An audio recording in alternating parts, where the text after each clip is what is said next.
certainly be wrong to suggest that the actual process or systems that family offices use are less rigorous than the institutions. It's true that they sometimes take a lot less time, but by and large we're looking for the same sorts of things. We're looking for track record, we're looking for a stable team, and we're looking for some sort of proven ability to outperform over time. It's interesting, I've worked for big institutional investors like sovereign wealth funds as well as a family office. I think the two things that people should be aware of is that firstly I think personal relationships are perhaps that little bit more important within a family office environment. So that, for example, an introduction or a referral from another family office carries a great deal of weight.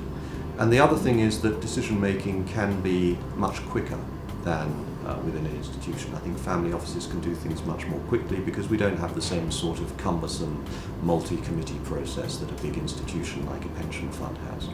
I think we tend to be that little bit more open in our thinking. You find family offices, for example, quite often will invest in a wider range of assets, a broader range of things than the big institutions, and you'll also find them, I believe, increasingly doing a lot of direct investing, and often that can mean co-investing alongside a fund manager.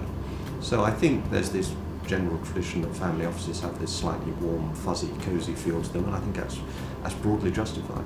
Do you know, that's a fantastic question, because a few years ago I did a consultancy project for the Nordic Council of Ministers, and was widely reported in the Scandinavian newspapers as having said exactly that, and I thought at the time it was true.